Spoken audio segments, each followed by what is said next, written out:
Chers amis, je tenais à vous souhaiter un très chaleureux Shabbat Shalom depuis Yerushalayim, Ira Kodesh, la ville sainte, notre paracha, Parashat Shmini. Toute la dernière partie de cette paracha nous parle des animaux cachers et non cachers. Et là-bas, la Torah nous cite donc les signes nécessaires pour qu'un animal soit cachère. Si ce n'est pas un animal maritime, un animal terrestre, il faut qu'il ait deux signes. Un, qu'il rumine. Deux, qu'il ait les sabots fendus. Il existe 4 animaux qui ont un seul des deux signes.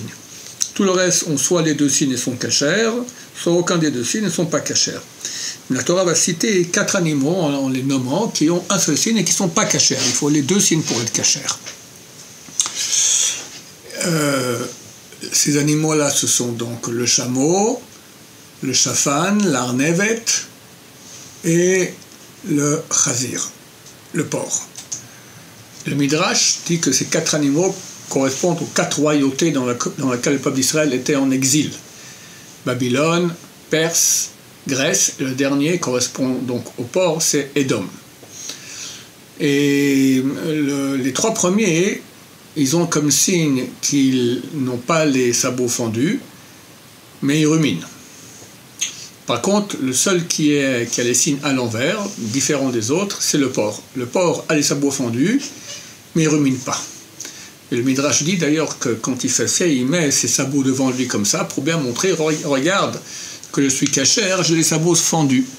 Effectivement, le monde occidental, avec sa religion, prétend être la vérité, il prône toujours la paix, le bien, l'honnêteté, alors que c'est exactement le contraire. Il n'y a aucune religion au monde au nom duquel on a tué autant de monde que la religion officielle de beaucoup de pays occidentaux durant l'histoire. Mais ils disent « aime ton prochain comme toi-même » ils font tout le contraire. C'est exactement le porc. Il montre ses sabots, regarde je suis cachère, mais en fait il ne rumine pas. À l'intérieur il est complètement tordu. La Torah, lorsqu'elle dit qu'il ne rumine pas, elle dit « Gera lo igar ». Gera loégar. Gera, c'est donc tout ce qu'il y a dans l'estomac qui remonte. Loégar, il ne le rumine pas. Le Midrash, Vaikra, il dit que tous les peuples cités auparavant, donc correspondant aux 3 autres animaux, eux, oui, ruminent. Et il dit le mot igar ressemble au mot yegarer. On rajoute la lettre resh, ça fait égarer. Il dit que chacun de ces royautés a attiré sur lui une autre royauté qu'il a détruite et qu'il a remplacée. Les Babyloniens ont été conquis par les Perses ont été conquis par les Grecs et les Grecs ont été conquis par les Romains. Mais le dernier, celui qui correspond au porc, lui, l'oïgar, il ne va pas attirer, il ne va pas entraîner une autre royauté sur lui. Alors le Dessert explique qu'est-ce qui va se passer. En fait, le monde occidental, c'est pas qu'une royauté va les vaincre au niveau militaire, mais ils vont tout simplement imploser, ils vont s'atrophier et toute leur puissance va disparaître. Je pense que c'est extrêmement actuel. L'Amérique, qui est donc le fer de lance au monde occidental, est en situation économique extrêmement difficile. Des grands spécialistes ont dit qu'on n'a jamais été aussi bord du gouffre qu'actuellement. Et il n'est pas du tout évident qu'ils vont réussir à remonter la pente. D'autant plus qu'il est écrit dans le dernier verset qui parle de la fin des temps que donc une puissance occidentale va venir persécuter les Irakiens, c'était la guerre du Golfe, puis les Iraniens, c'est ce que nous attendons pour les jours prochains, une attaque américaine sur l'Iran. Mais Gamouad et Oved, lui aussi disparaîtra. Alors ça m'étonnerait que l'Amérique disparaisse, mais on parle ici du pouvoir. Le pouvoir américain disparaîtra, c'est-à-dire que le dollar il va plonger et fini. Voilà, ils n'auront plus de pouvoir. Et ça correspond exactement à ce que dit le Midrash sur le porc, qu'à la fin, il ne va pas entraîner une autre royauté sur lui qui va le détruire. Ni les Chinois vont envoyer une bombe atomique, ni les Russes. Mais par lui-même, il va imploser. Il y aura un crash économique et, Baruch Hashem, les gens ne mourront pas, ils ne mourront pas, il n'y aura pas de guerre. Mais toute la puissance occidentale disparaîtra.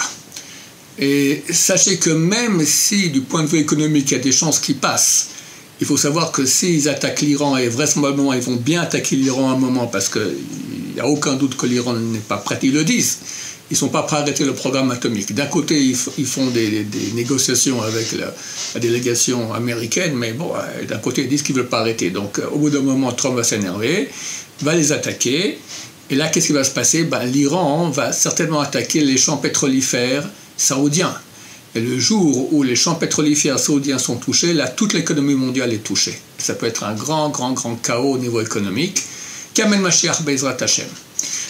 On n'a pas eu droit à Mashiach, cette fête de Pessah comme on attendait. Bon, le mois n'est pas fini, mais bon, ça n'a pas l'air d'être très proche. Mais d'un côté, ça peut arriver à chaque seconde, vraiment.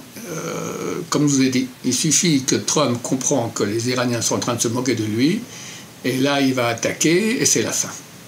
Je dis souvent que le Tosfot, au début du traité Avodah, a dit que juste avant que Mashiach vienne, la Perse tombe dans les mains du monde occidental, de Rome.